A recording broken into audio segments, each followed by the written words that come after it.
Okay, hi guys. I'm going to kind of talk you guys through how I want you to do the annotation on your article as you're reading it. There's a really easy way to do it in the Google Doc that was given to you. So I'm going to kind of do it and just kind of follow along. This is the first time I've done one of these things, so bear with me. And the background noise you hear is either Disney Junior or my kiddos. So just what it's talking about is this article is 8 ways to be happy in difficult times. So I'm going to go ahead and read it to you and then do my comments as I'm reading. The first little section, what is character? Character is defined in the midst of adversity and setbacks. It takes no special skill or discipline to enjoy life when things are going well. When you consciously make an effort to pay attention to what makes you happy and use the power of focus as a platform to meet and overcome your challenges, you will be successful in doing just that, being happy and peaceful. You can easily empower yourself and others to be happy in the midst of life's tough stuff, from unemployment and relationship issues to life-threatening diagnoses and tragedies. I have asked thousands of people what they can do to be happy and find peace in the wake of chaos and calamity. Below are 8 of the most popular tips that people have shared with me. So I thought that this little section right here, so if you want to make a comment and use this as your annotation tool, you just kind of highlight whatever it is that kind of stuck out to you. Click the little plus sign that comes out to the right-hand side, and then just kind of type what comes to your mind. COVID-19 kind of comes to my mind because it's a struggle that's going on in the world right now. Another thing that is kind of tough right now, just in my house, is balancing working from home schedules with my kids' everyday schedule. So that's kind of hard. So you can just type out what you're thinking about, and then you just write comment, and it leaves it out there, and then I'll be able to see that as we keep going. Okay? So number 1, focus on what you have, not what you lack. Most people tend to focus on what is wrong with their lives, not what is going right. Be grateful for all of the things you have in pursuit of all of that you wish to accomplish and or overcome. So, not what is going right. So I was just actually talking about this with my sister-in-law earlier, and right here, be grateful for all that you have. So, I'm just going to type here is that while we're quarantining, let's see, how do we spell that correctly?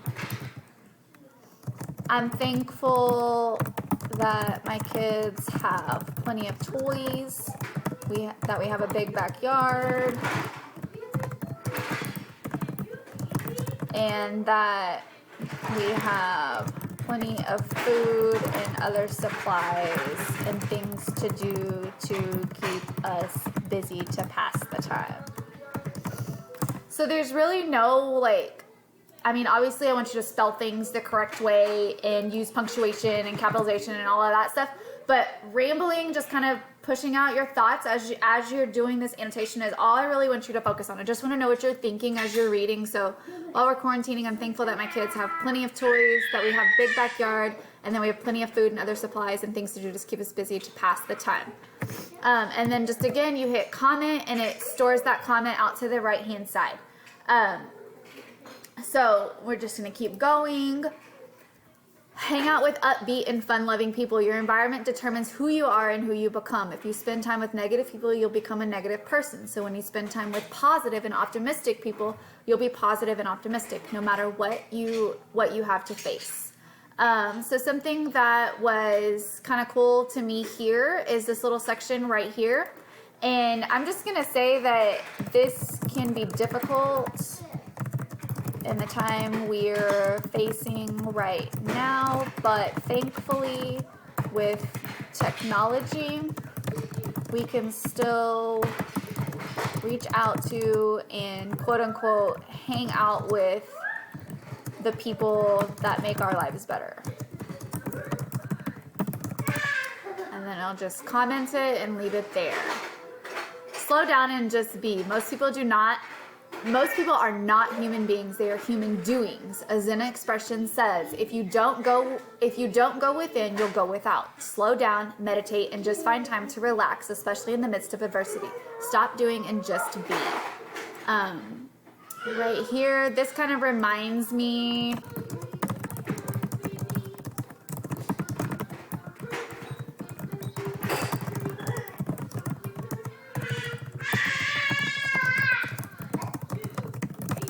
So I said, this reminds me of my Bible study quiet time I have each night after my kids go to bed. Number 4, join a group of like-minded people and play. Do you play cards, swim, do yoga, Pilates, bike ride, read, play chess, garden, cook, play golf or shuffleboard, walk or ceramics? Go out and play. Number 5, do something nice for a stranger. When you tell a stranger she looks nice or he does a good job cleaning tables in the food court, not only will they feel great, you'll feel greater. When you pay compliments to others on a regular basis, you will get more joy and peace in your life. Remember, what goes around comes around. So this kind of reminds me of the popular phrase,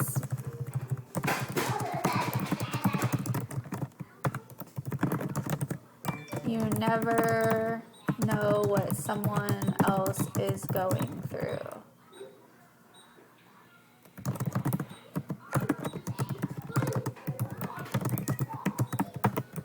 So it's something right along those lines. I don't know if that's exactly what that quote is, but that little section right there in this article reminded me of, you never know what someone else is going through, so always shoot a smile and be kind. You don't know everybody's story.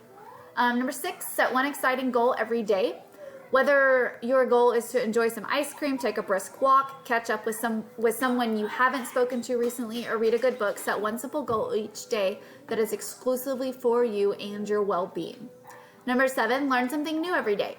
Children are the happiest beings in the world. Ever wonder why? Simply because they are always learning and creating. When you stop learning, you stop growing, and when you stop growing, happiness is nearly unattainable.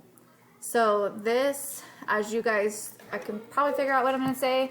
This reminds me of my own kids and how eager they are to always learn. Let's go learn and try new things. I forget sometimes that they haven't experienced all I have. And there are things that I'll hit comment. And then number 8, don't judge. Evaluate and observe, yes. Judge, no. Never set expectations and goals for yourself and live up to, set expectations and goals for yourself and live up to them.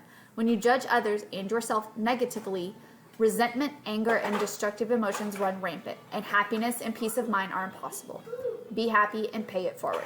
So that's just a tutorial on how I want you guys to kind of annotate. As you notice, I didn't do a whole lot. I don't want anything crazy, but I just kind of want to know what you guys are thinking as you're reading through this, okay? So that is how we're going to do that for our articles each week from here on out, okay? If you have any questions, just shoot me an email or a private comment in Google Classroom, and I'll do what I can to help you out.